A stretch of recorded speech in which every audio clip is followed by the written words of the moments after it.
قال حدثنا سلمة بن حبيب قال حدثنا الحميدي دا عبد الله بن زبير بن حسان بن عبد الله بن زبير بن عبيد الله حميد ابو بكر كنيته دا مكي مكرمين بن اسد تجي وعلى قريش قال دا حميدي حدثنا سفيان قال سفيان كان الناس يحملون عن جابر دي بحديث نقل كولا لجابر الجوفي قبل أن تظهر ما أظهر مخي الذين سدى جابر اختارك ما أظهر آغشي تديو استخار مخي بتقل وغير نقل كولا ومخي الذين سدى قل اغا ورسر بيچ اغا ایمان رجعت دے فدی رجعت بانی ایمان لکھار کرنے فلما اظهر ما اظهر هر کله ذکرک اغا شی چې جابر ذکر استهم الناس متهم دلیل رخل فی حدیثه حدیث جابر کی وترکه طریق ودل جابر رضی الناس بعد نفقیل له دكان سفيان سوي وما أظهر يتشكر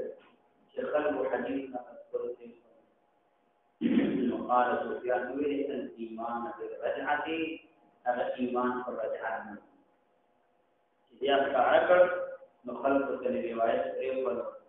أحاديث نخلط خلق هنا طريق الإيمان بالرجعة فإيمان بالرجعة أمره حضرت علی کرم الله تعالی وجود دی باطل گمان غلط عقیدہ باطل گمان نشائی رکھو دا ہوئے مولا قال حدثني هذا ما الرواني قال حدثنا ويا قال حدثنا دا حسن حلواني وي حدثنا ابو يحيى الحماني ما دا حدیث نقل کړی ابو يحيى الحماني دې خپل نوم عبد الحمید ابن عبد الرحمن الكوفي دی دا منسوب شیمان ته شیمان دا یو شاخ د همدان قبیلین نو قال دا حمانی وی حدثنا قبيصة واخوه ما حديث قبيصة ذکر کړی او اخوه او ورور د قبيصة چې انهما دا قبيصة او ورور دوار سمعا دي دوار او دي د جراح ابن مليحنا يقول دي جراح بغير جراح ابن مليح دا وكيل دا اغيث لار وكيل ابن جراح او دا جراح خپل ضعیف دي تنه د محدثین وانی وبين امام مسلم د ضعفاء او روایت نقل کینا دل روایت نقل کړی د امام مسلم دا په متابعات کې دي متابعات او شواهد کې اصول کې نه ذکر کوي چې په متابعات او شواهد کې ضعیف راځي وي مجاله کوي يقول بجراح بغير سمعت ما اوذري لجابر بن يزيد يقول نو لجابر بغير ان 70,000 حديث ما ترى او يادر احاديث او دا قول لا عن ابي جعفرنا عن النبي صلى الله عليه وسلم في غمر السلام كلها قول او يادر احاديث او دا جعفر راغل دا جعفر دا محمد بن علي بن حسين ابن علي بن ابي طالب رضي الله تعالى عنه دا مشهور د باقر باندې زکه باقر کې لګول ته ویل کېږي لکه څنګه وایي تبقر وایي ځکه دا نو کچري کوي نو دې تم باقر دی وجنه ویلې چې دې علم چيري کوله علم فتح کوله دې ته ځکه باقر دا ویل کېږي ویل دین راغلی دومره روایت را سره دي بیا ورسته راځي بیا ما د دینا نو یو روایت هم نقل کړی اول خو دومره روایت چې د جعفر رضی الله جعفرنا او د پیغمبر علیه السلام نه ثابت وي دا ثابت نه او به چې روایت سره قرار له ثابت شو ناغه نه بعد وی ما حدثت منها بشيء ما د دینه یو روایت نه کوي به خو بیانول په کار دی بیان کړی نه او بل دریم د دې په قول کلام کې تضاد دی کله وایي چې اویا درل ورس تر دې ما تر 50 درل هغه د ورس ته وی ما تر 10 درل کله 50 زره وي او کله اویا زره وي او په اویا زره احادیث 50 ورته صرف یو روایت نه کړي نور نه کړي باندې نه دا ته ځکه دا وایي ودا ټول د پیغمبر علیه السلام نه راغلي دې کې اویا زره ورپسې 50 شو نو قال حدثني حجاج بن الشاعر قال حدثنا احمد يقول زهير بن قال جابر بن وسمعت جابرا ما ذريد جابر يقول جابر بن ويلي ان عندي بشكل ذواب البان 50000 حديث فانظر حديث وما حدثت منها بشيء دا وجدت جمان دي بیان کړی دي نه یو شی لرا یو روایت نه ذکر کړل نه دومره علم درکړل او به خلکو ته نقل کینا دا په ایمان د علم دي او دا او هغه وعید کې داخل دي چې نبی رسول الله صلی الله علیه وسلم دا علم پټو ول جمع یوم القیامت لجام من النار هغه ته بدور واجب اچول شي نه دومره دا وجه سبحان قال نو دا ظهير وي ثم حدث يوما بحديث بيان بيورد يو حديث فقال هذا من 50000 دا 50 ورته یو روایت یو روایت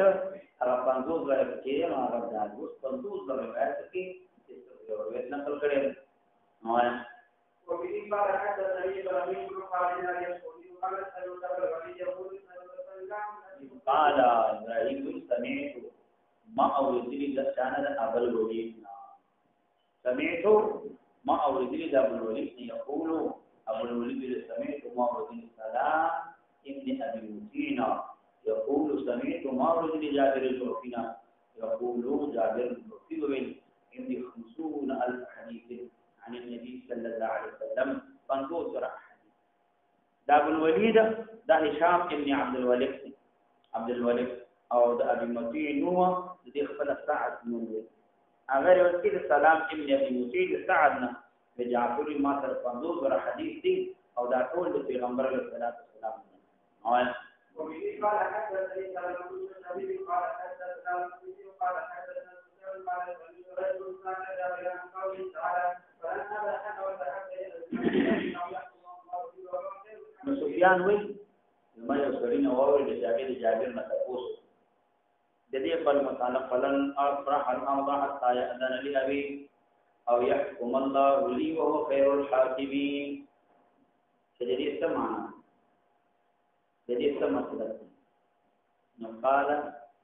سفيان فقال جابر ویل نه دې تعویل هذه د دې تعویل نه لري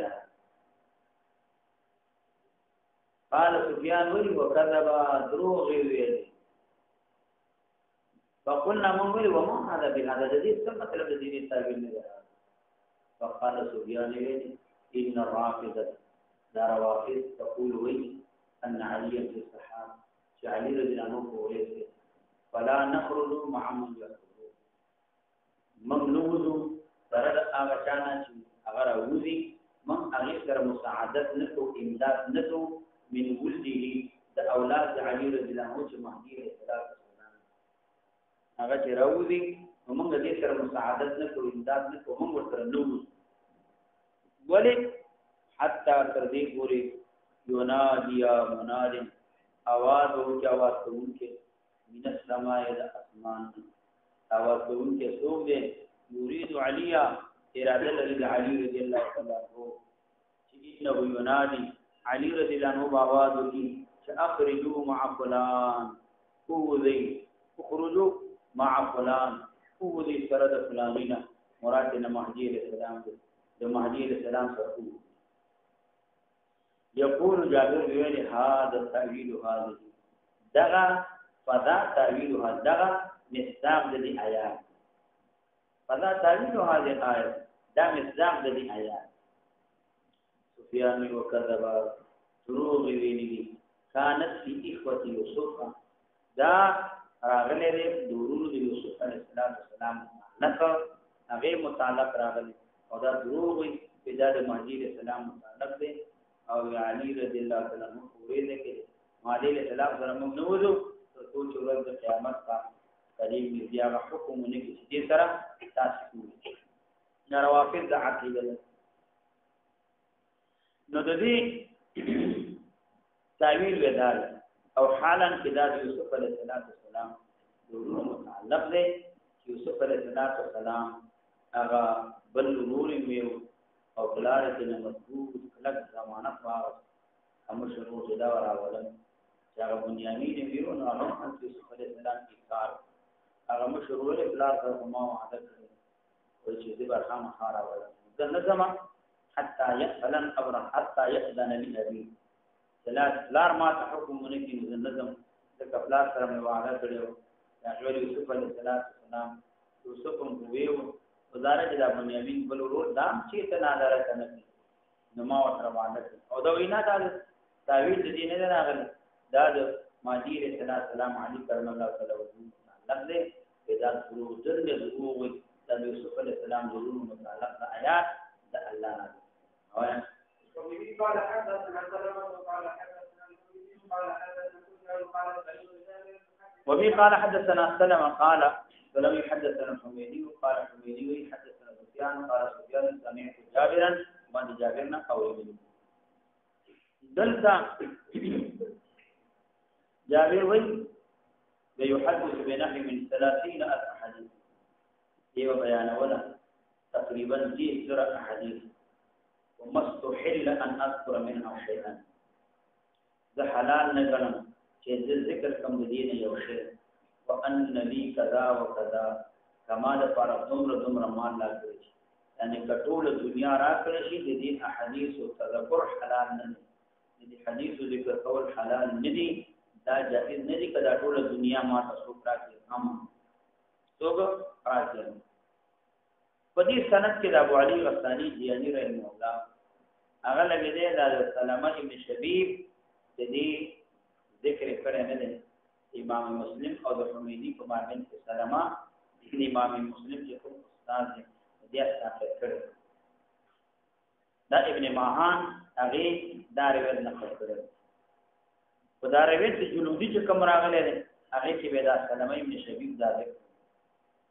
وما هو الحق روایت زمدار چې دا سلمہ ابن شبیب ذکر دی ذکر دا حمیدی سره د امام مسلم ملاقات نه لشي مدي وجه ابو عبد الله حذار المحلا هغه دا وای ما د الغنی بن سعید نه تاسو یا د الغنی بن سعد چې هغه روایت د مسلم کې د چانه حمیدینا هغه وای ما سره دا یو ځای کې دی حمیدینا امام مسلم روایت کې دینه ما سوا هغه سره ملاقات نه بلکې روایت دا په واسطه باندې راغلی چې سلمہ ابن شبیب دا د امام مسلم استاد دی هغه روایت نقل کوي د حمیدینا حمیدی به روایت نقل کوي هغه سفیان نداوی معلومه شو چې دا ضعیف کمزور راوی دی کله ټول دنیا سو راځي او د دې سره د کوم احادیث دینه خبر نقل کول دا جائز نه وایا وبه قال حدثنا يعقوب بن ابراهيم الرقي قال حدثنا ابو بكر بن مسعود عن ابي الشيخ قال فقال لم يكن في مستقيم مثال ولا كراهه وقال ويزيد في رقم نو لاوي وسمعت ما اوردني لابا غسان محمد بن عمرو الرازينا قال دا غسان ویل سالت ما تفوس بن جرير بن عبد الحميد د دینه به تفوس هغه دا جرير بن عبد الحميد دا جارح راوي فقلت ما مرتوي الحارث بن حسيره تخيل حارث بن حسيره سره استعمال ملاقات شوی دی دا حارث بن حسيره دا مجروح راوي او دا بنزلسم مجروح راوي او جارح په باندې هغه جرير بن عبد الحميد دې سره د ملاقات شوی دی نو دا حارث بن حسيره دا اصل کې د اوسیدون کې د کوفی دي د زیاد ابن وهب نه هغه له روایت د احادیث کړي ده ولیکن خلق دې ته نسبت درافیت کوله چې دا د روافض نه او رافض قال هو نعم هو شیخ طويل سکوت دا شیخ دې ډېر زمانه چوکي او یصر علی امر عظیم دا اصرار کوي په یو لوی کار باندې امر عظیم امر عظیم نه مراد یا اصرار کوي پر رکعت باندې او یاد امر عظیم نه مراد کذب دی چې دا اصرار کوي په چا باندې په کذب او دروغ باندې دروغجن یاد امر عظیم نه مراد هغه ایمان بالرجعت دی دا مخکې کوم عقیده ذکر شو دا په باندې جرح دار دا دروغجن دی او یا ایمان بالرجعت دی جارح جرير بن عبد الحميد دی او مجروح حارث بن حسيرة دا مجروح راځي وبه قال حدث يا قوله ابراهيم قال وسيم قال حدث يعقوب قال ثم سفيان قال وذكر ايوب ورجل جاء فقال لم يكن في مستقيم قال فقال ويزيد في رقم داوي احمد بن ابراهيم الدورقي قال ده احمد حدثني عبد الرحمن بن مهدي اروي ذكر كده حماد بن زيد قال حماد وذكر ايوب رجلا ذكر ايوب يوصي ومن يورد فقال ما لم يكن بمستقيم اللسان يا مستقيم اللسان وذكر اخر او بذكر ذكر فقال هو يزيد في الرقم دا زیاتواله په بچاکه پر رقم دا ابراهيم الدورقي ورته ذکر ویل کی دا نسبت شوی د کله دی پلار ډیر عابد ډیر زیات عبادت کوي او په دغه زمانہ کې عابد تب الدورقي دا ویل دا د احمد الدورقي نو دی وجنه ویل کی او صوفي دا نسبت شوی دی دورقي کوي اغلو لوی خپلو چا بدلوي ولا خپل سره ولي وچتي دي چې دورقي وي کوم چې دا قبایل خلک راوالي سره دوی وټه دیو دي ولې چې دورقي وي او دریم قول دا نسبت شوی دورق دا یو خار له په فارس کې هغه ته د نسبت کېږي ځکه دې ته دورقي دا ویلي فارس ته یو خار له په فارس کې هغه ته د نسبت نه دا شوی ایوب یو سره ذکر کړو دا مستقیم اللسان او بل سره ذکر کړو دا یزید فی الرقم دا ایوب نه مراد ایوب سختیانی دا څه مراد دا دوه الفاظ دا د دین کنایه ده چې دا سره دروژن دي یعنی دې دروغ ویل دا کنایه ده د کذب نه کنایه ده چې دا جو سره مستقیم اللسان او بل یزید فی الرقم دوه کنایه ده دروغونه دا دو مجروح راویان دي او معلوم نه دي موږ ذکر نه دي جارح دا په باندې ایوب دي او جرح په باندې دا چې دا دواړه دروژن راویان دا یزید فی الرقم دا معنا دا چې یزید فی الرقم دا معنا چې دې دروغ ویل دا دروژن اصل کې دا دغه سره دا چې وګرځول لکه په شان د تاجر اگر زیاتواله کوي په پیسو د چاکي د مبيعي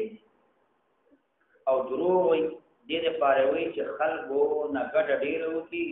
او په دې رقم باندې دوکه خلکو ته وي مبيعات دروغ وي په سلعات دروغ وي چې پیسې ډیره وګټم او رقم اصل کې هغه نقش تویل دي هغه نقشونه هغه نگار تویل دي نو چې کوم هغه په لباس جامې باندې شاعت اطراف باندې شي هغه کوي او اصل کې بیا نقد دا رقم دا کتابت لیکلو کوي یزيد فی الرقم چې کوم جامو باندې لیکل کېږي چې هغه پیسې چار د دې قیامت دومره د دې قیامت شي او دا کپڑا ما ته دومره کې پریوتی دا قیامت کې باندې لیکلې خدا قیامت لیکلو کې چې دې په تحریر رقم کې تحریر کې دې کې زیاتواله کړي اصل قیامت نه لیکلې بلکې زیات لیکلې دې لپاره چې ګټه پکې ډیرو او دې لپاره لیکلې چې مشتری په دې باندې دوکش به محدثین دا استعمالي د هغه سره متعلق دروغ وي او زیاتواله کې خپل خبرو کې دې لپاره چې دې نظریات خلق مني همدارنګ د دې عقاید فاسده عقیده پورته عقیده داخل اومني نو د دې لپاره دا په خبرو کې په حدیث کې څه کوي هغه کې زیات وایي لکه رقم اصلي د کتابت تحریر ته ویل کېږي چې کم هغه او کپڑا باندې کولی کلی شي چې د دې کپڑے قیامت دومره ده شل په کولی کلی شي او قیامت شل نه وي اتل ول روپے قیامت او غاب ته وای چې د دې ما ته دا په دغه قیامت کې کلی شل په پریوځي او شل نه وي مثال ول تاسو پریوځي یا ورته وای چې دا مثال ما ته شل پریوځي تان یو روپے ګټم او یو شي در کوم او اصلي قیامت د دې شپاړه دی لیکلي په شلوي د دې لپاره چې مشتري هغه په باندې دوتکی او نو دیتا رقم ویل کی ځکه چې دا کار کړي کې خودرو اندام کې نه دی دروغونه چې دا دروغجن دی یزيد فی الرقم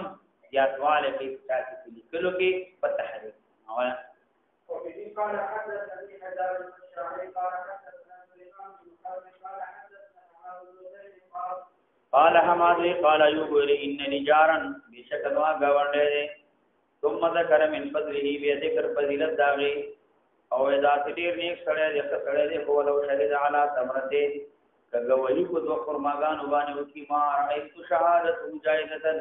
ذنوینم چې د شهادت دی جائز شي دا سره دی دو فرماغان وبانه گویو کی بیم د شهادت جائز دا نه کنه معنا درته وایي وفي قال حدثني محمد بن راشد قال حدثنا محمد بن الحجاج قال لدوي حدثنا عبد الرزاق قال عبد الرزاق قال معمر ما رايت ايوب ما ندري ايوب كتاب غيبه کړي احد يوتن قد هرگز الا عبد الكريم مگر غیبت عبد الكريم کولا یعنی مراد عبد الكريم ابا امیہ فإنه ذكره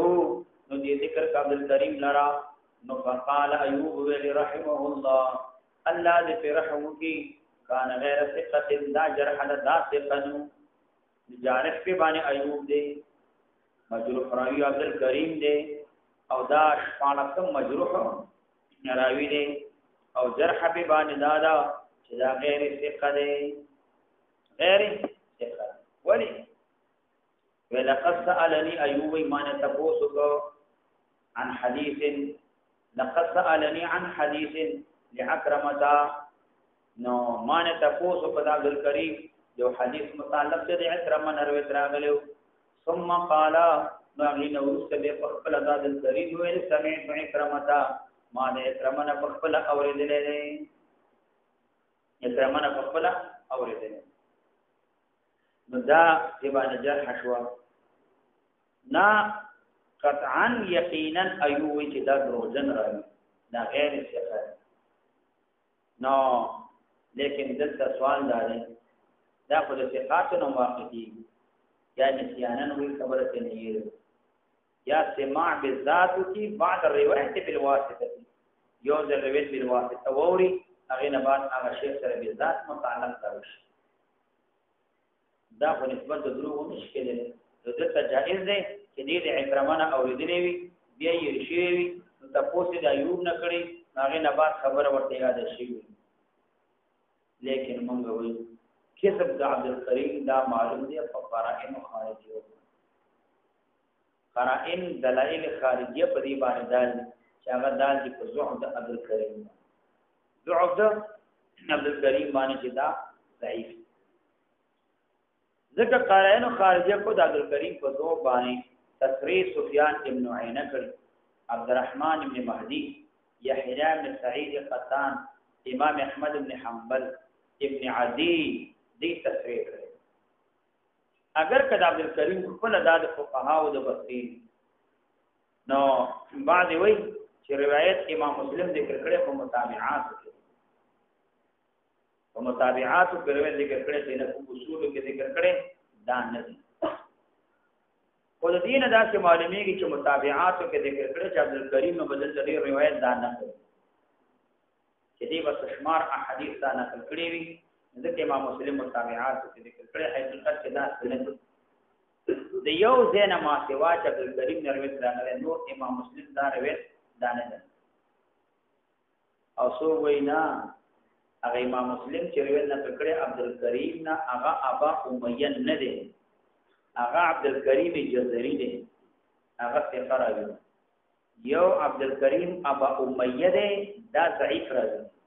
دوال عبدالکریم جدا جدا حافظ ابن حجر رحمه الله ابو محمد المنذری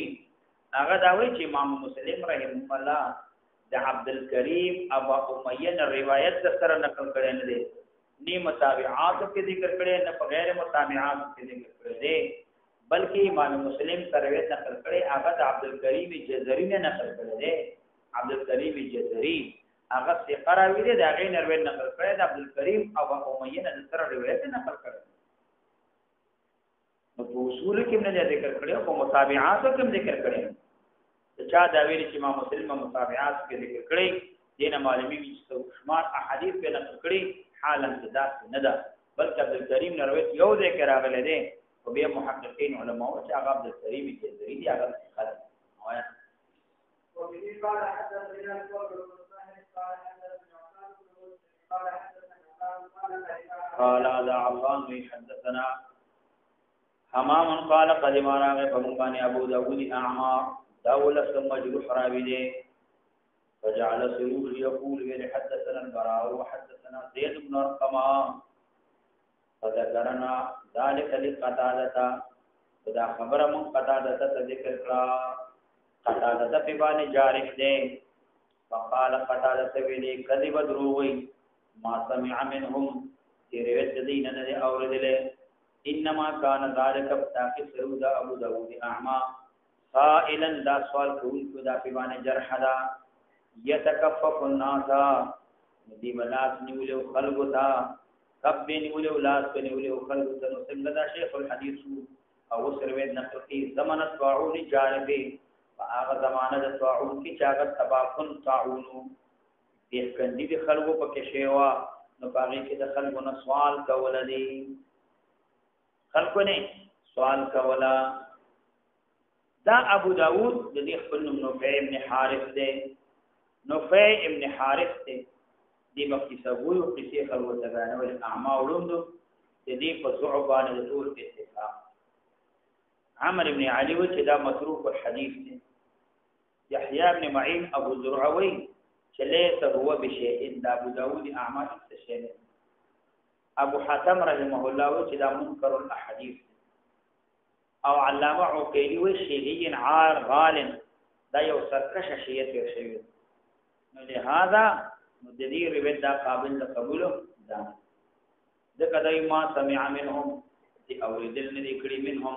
د چانه د بارانا یاد زید ابن ارقمنا یاد دینه ما سوا د نورنا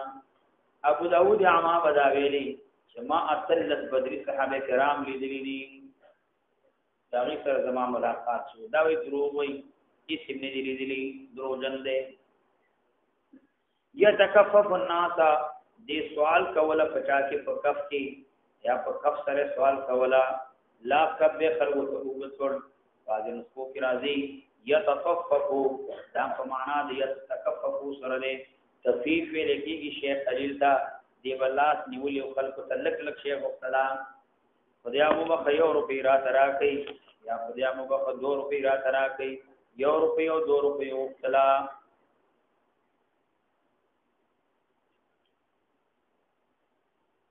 نو یو روپی او 2 روپی وختلا دا کف دا باندې ویلو خلکو ته دا راغی اوس مونږ حدیث بیان دا شیخ الحدیث نو سوال کول او یا داله چې درس کې ناسو او خلاص مستي خبرې کوي نو غینه بعد دا خلکو ته حدیث بیانې دا شیخ الحدیث دی خو شاو حدیث نشي کېدای پته شیخ الحدیث هم شي حدیث نقل کې جو بي قال حدثنا فلان حدثنا فلان خلمتي دروغ دی ویلي چې طالبي هغه سبق ته وګنی ولې او سره مقامو شي چې ته درس کې ابلری نو درېږي یو دروغ دی ویلي زتا باندې گوایم درس په وخت ته خبرې سبق ته وګنی ولا دروغ دي مو دی په اعتراض کې چې اعتراض په وکړ نو شاګردانو ته بدنام شي شاګردانو ته هغه ته بدنام شي چې دا دروغ جن راوي دي او دا دروغ وي الکه درس کې خبرې کولې انار مو بیر لاس کینیول او اوس لګي خلکو ته بیانې او اردو شرح پیدا کړی دا او شیخ النساء ده او پټ ناس ده او ما ګوري او خلکو ته بیانې درو جن درو وي بس نه سبق نه مو ولی ځکه شاته خلکو خبرې کولې سبق کی فلم هغه سبق نه ویل او دا محمل متعدی یا لازمی خپل سبق نه وي او درس کې سړی خبرې کوي خبرې شاته غوندي تم تکلیف دي ته محمل متعدی ویل کی محمل متعدی دا اصل کې دا دی چې دې کې خبران پکار نه دا د دارالعلوم ته یو سره راغی نو هغه ویل غالبا حسین احمد مدنی رحمه الله هغه ته ویلې وی بارا طالب راغی ورته کې طالب نے چوری کیا غلې او کا چپلې پټې هغه ورته ویلې وی طالب نه دا طالب نه دی دا د طالبانو په لباس جامه کې راغلی او غلو نو غلې وکړه طالب نو خپل کار یو کوو څو تخته دا طالب نه طالب بلا نه کوي نو موږ ته خبرې کوي دا طالب نه دی او دا طالبانو په لباس کې راغلی دی دلته سبق کې ناشتي دی وجنانو طالبانو ضرور سره جمع وي دا خبرې کوي دا طالب نه دی دا طالب معنا طلب کوونکی طلب کوي حدیث طلب کوي سبق تناسي سبق ته وګنی ولې چې خبرې کوي نو هغه طالب نه دی او خالی ګیره هغه ټکړې ده طالبانو په لباس جامه کې راغلی دی جمعات مدرسه کې دو دیره دی منو سروا پوری خېټه مړه ده وړه ده نو ډوړې په سارا ده نو راځي مجبورین نه سبق ته کېنی حاضری ده نو طالب نه دی خو اثر راځي من چې دا څوک شاته کوي خبرې کوي او وګ نګلی نو ځکه دا وای دا هغه ابو داود اعمال چې دا زمان صابون جارب کې التناس خلقو ته لاسونه نیوله او شیخ الحدیث دروغ وي او دې درس خبرې کولې او خلقو ته حدیث بیانې دروغ جن دې دا محمل متعدی کې شي ځکه دا وی يتکفف الناس او یا بل روایت کې تفیف شیخ خلیل ته ویل کېږي لک لک شی د خلقو نه وختلا تو وخت زمان طاعون جارب دا په زمانه د هغه طاعون کې چې هغه تباکونو طاعون چې هغه تباکون جارف تباکون ته ویل دي ته جارف ځکه وایي لکثرت من مات فی ځکه دې کړي خلک مرشي مرګ ته جارف ویل جارف معنا بهکتی کوون د اشتراکه الناس خلق خد د اوبا تلاو جری ریشي ونی غنی دیوالونه کورونه خاص خزر تړي ساروي هر څه په مخه دي هغه یې سیل جارف دی تلاو د چې بهکندي وکړه مخدس مکه باندې سراغلی هر څه مخکې کړی دی او په مخکې اچوي دي ته سیل جارف دي طاعون ته طاعون جارف دا ویل نو جارف اصل کې غرق تویل کی چې کوم شی په مقدس مکه باندې وي هر شی راکړي او طاعون دا هغه وبایي مرض دا چې انسان ته ولګي نو په دې باندې دانې راوځي او دا بدن کې پړسوب راشي هغه انسان ته سخت درد کوي او د دینه دا چې ګرمي دانې راوځي هغه شاوخوا تور یا شین شي یا سور شي نو دا چې بنفشي ګل په شان دا وګرځي د دینه دوه سيزونه پیدا کیږي یو د زړه تنګي پیدا کیږي او بل الټي په انسان باندې ولګيږي نو انسان په دې سره مرشي دا هغه وبایي بیماری ده چې تفاعل ویل کیږي چې انسان باندې پرسوب اغریش دا زمانه د طاعون جارف په دې کې د علماو اختلاف دي چې آیا د طاعون چې راغلی چې هغه کې بيخندي شوی دا خلف کې تباشي وي دي دا څو وخت راغلی دا طاعون دا ابو عمر بن عبد البر هغه داوي چې دا ابو ایوب سختیانی دا په یو سل او شپږ دشکی دا په طاعون جارف کې دا وفات شو معلومیږي دا په یو سل شپږ دشکی دا طاعون راغلی دویم قول د ابن قتيبه دی هغه د اسمعین قول نقل کوي چې دا طاعون جارف دا په زمانه د عبد الله بن زبیر رضی الله تعالی عنہ کې او دا په وش په هجری کې راغلی وش په هجری کې دا راغلی دریم قول د ابو الحسن علي بن محمد ابن ابي يوسف المدائني دی نو هغه وی طاعون جارف دا په زمانه د عبد الله ابن زبیر کې دا په وش پیته کې شوال میاشت راغله د اسماعیل او د دې قول دا یو شان سره نو دا وش پیته کې هجری کې دا طاعون جارف دا دریم قول د قاضی عیاض رحمه الله دی دا وی طاعون جارف دا په یو سل او نون هجری کې طاعون جارف دا څلورم قول د حافظ عبد الغنی مقدسی دی نو آغا د وی چې د عبد الله ابن مطرف متعلق وی د یحیی بن سعید قطان نه روایت نقل کړي چې دا مطرف د طاعون جارف نو وروسته مرشي او دا مرشي په چا کې وو اتیا کې مرشي نو معلومیږي طاعون جارف اغا نو دینه مخکې راغلی دی وو اتیا کې مطرف مرشي او مطرف د طاعون جارف نو وروسته مرشي نو معلومیږي طاعون جارف د دینه دا یونس ابن عبید داوی چې ما انس ابن مالک هغه ولید چې دې طاعون جارف نو ورستا او دا یوصل او دا طاعون ورستا چې دا طاعون راغلی او د هغه نو ورستا انس ابن مالک به ما ولید او دا د طاعون ورستا پیدا شوی او بیا په یوصل او ودیش هجری کې دا وفات شو نو معلومیږي دا چې طاعون جارف متعلق احوال دا مختلف داري و دا طاعون جارف نو څو وخت لیکن کې دې چې دغه ضمانت دی دا هر یو کې طاعون راغلي هر یو جارف دا جر په ټولو کې موجود ټولو کې تبعی شي دا طاعون چې راغلی دا ټولو کې تباکن طاعون دا راغلی ځکه تواعین چې کوم مشهور دا ډېر طاعونونه راغلي ابن قتیبه او دا اسماعیل نقل کوي چې اول طاعون چې په اسلام کې راغلی دا طاعون عمواس دا په شام کې راغلی دا زمانه د حضرت عمر رضی الله تعالی عنہ په دې کې ابو عبیده بن جراح معاذ بن جبل او همدارنګه د دې خدي او د دې زمن دا وفات شي نو بیا ال تراغلو بیا جارف دا په زمانه د عبد الله بن زبیر دې کې څه زمانہ کې بیا سمسوي او دین ورسته به طاعون فتيات راغله دې ته ځکه فتيات وي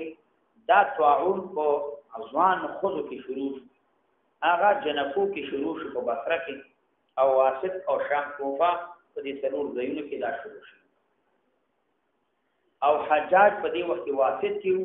دا د عبد الملک ابن مروان د اغیر زمانہ و دې ته طاعون اشراف ویلي ځکه دې کډیر مشران اشراف خلق هغه په دې کې وفات شو بیا دین ورسته طاعون عدی بن عاصات راغله دا په سل هجری کې راغله هغه نو ورسته څلورم نمبر کې طاعون غراب راغله دا په یو سل او وو هجری کې راغله غراب یو سړیو نو اول طاعون په هغه کې ښکارا شو هغه نو ورسته به دا طاعون کو لکه طاعون غراب ورته هغه نو ورسته به طاعون د مسلم ابن قتیبه دا په یو سل یو دیش کې راغله نه دا په شعبان میاشت او باش تر رمضان کې او بیا په شوال کې بختندي وکړه ایوب سختیانی هغه داوي چې دې کې وفات شو او بیا مدینه منوره کې مکه مکرمه کې دا طاعون راغلی د دینه ما سوا په ټول ځایونو کې راغلی او ایوب سختیانی په دې کې دا وفات شو